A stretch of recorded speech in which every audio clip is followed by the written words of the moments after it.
بسم اللہ الرحمن الرحیم۔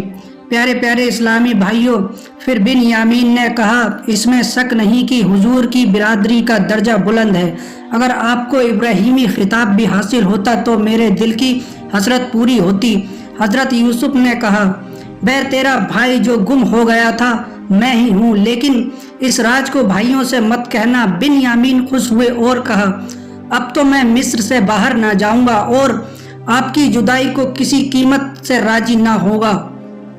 حضرت یوسف نے بھائی کو تسلی دی اور کہا، کوئی غم نہ کرو۔ جب بھائیوں نے اونٹوں پر غلہ لادا گیا تو آپ نے بھائی کے خرجی میں پانی پینے کا برتن رکھ دیا۔ بھائیوں کا قافلہ مصر سے روانہ ہوا۔ ابھی قافلہ تھوڑی ہی دور گیا تھا کہ کارندوں نے دیکھا کہ بادشاہ کے پانی پینے کا برتن غائب ہے۔ انہیں خیال ہوا کہ برتن چوری ہو گیا ہے۔ وہ دوڑے اور قافلے والوں کو پکار کر کہا، تم چور ہو؟ یوسف کے بھائی بہت حیران ہوئے اور کہا، کیا بات ہے؟ کارندوں نے کہا، بادشاہ کا قیمتی پیمانہ چوری ہو گیا ہے، ہمیں اس کی تلاش ہے۔ بھائیوں نے قسم کھائی، ہم چور نہیں ہیں، ہم یہاں فساد کرنے نہیں آئے۔ دیکھو، ہم نے تو اپنی اونٹوں کے منہ بھی باندھ دی ہیں تاکہ وہ کسی کے درخت کو نہ کھائیں۔ تم ہمارے بارے میں اس طرح کیوں سوچتے ہو؟ کارندوں نے کہا، جس کے اونٹ پر پیمانہ نکل آیا اس کی کیا سزا ہے؟ وہ بولے، جس کے پاس مال نکلے گا وہ مالک کے ملک کا غلام ٹھہرے گا۔ ہمارے یہاں چور کو یہی سزا دی جاتی ہے۔ تب مصریوں نے سامان کی تلاشی لینی شروع کی۔ پہلے دوسرے بھائی کے سامان کی تلاشی لی اور آخر میں بن یامین کے بوجھ کو دیکھا تو پیمانہ اس میں سے برآمد ہو گیا۔ سب کے سب بے حد شرمندہ ہوئے اور بن یامین سے کہا، ہمارا باپ روحانیوں کا امین، فرشتوں کا، آسمان والوں کا ہمنشین ہے، تجھے چوری کرتے ہوئے شرم نہ آئی؟ تو نے اپنے دامن کو اس خیانت سے داغدار کیا ہے۔ بن یامین نے قسم کھا کر کہا، مجھے اس کی بالکل خبر نہیں ہے کہ یہ پیمانہ میرے سامان میں کس نے رکھ دیا ہے۔ وہ بولے، اگر یہ تیرا کام نہیں ہے تو تیرے سامان میں یہ کیسے نکلا؟ بن یامین نے کہا، میرے سامان میں یہ پیمانہ اس نے رکھا ہے جس نے تمہاری پونجی چھپا کر رکھی تھی۔ کارندوں نے بن یامین کو پکڑ کر لے گئے۔ حضرت یوسف کے بھائی بھی حضرت یوسف کے پاس حاضر ہوئے اور کہا، اس نے اگر چوری کی ہے تو یہ کوئی حیرت کی بات نہیں ہے، اس کے بھائی نے بھی پہلے چوری کی تھی۔ حضرت یوسف نے دل میں کہا، یہ کتنے برے لوگ ہیں۔ یہودا نے بڑھ کر کہا، اے عزیز، ہمارا باپ بوڑھا اور کمزور ہے اور ہم نے اسے وعدہ کیا ہے کہ اس کے بیٹے کو سلامتی کے ساتھ اس کے پاس پہنچا دیں گے۔ اب ہم بغیر اس کے بیٹے کے کس طرح اس کے پاس جائیں گے؟ مہربانی کر کے اس کے بدلے میں ہم میں سے کسی ایک کو روک لیجئے، ہم بندگی کا حق ادا کریں گے۔ حضرت یوسف نے کہا، یہ کیسے ہو سکتا ہے؟ میں آزاد کو بندہ بنا کر رکھوں اور کسی بے گناہ کو دوسرے کے بدلے میں گناہ گار ٹھہراؤں؟ لاچار اور مجبور ہو کر حضرت یوسف کے بھائی کنعان روانہ ہوئے۔ یہودا نے حضرت یعقوب سے پکا وعدہ کیا تھا کہ وہ بن یامین کی حفاظت کرے گا، اس لیے اس نے کہا، میں تو ہرگز گھر واپس نہیں جاؤں گا جب تک کہ باپ اجازت نہ دے یا خدا میرے حق میں کوئی حکم نہ فرمائے۔ بھائی غمگین اور ملعون ہو کر حضرت یعقوب کے پاس پہنچے اور ان سے سارا حال بیان کر دیا۔ حضرت یعقوب کا غم تازہ ہو گیا اور ان کی آنکھوں سے آنسو جاری ہو گئے۔ جب ایک مدت بن یامین کی جدائی میں گزری تو حضرت یعقوب عزیز مصر کے نام اس مضمون کا ایک خط لکھوایا، اے عزیز مصر، اللہ نے نبیوں پر بلائیں نازل کی اور طرح طرح سے ان کی آزمائش کی۔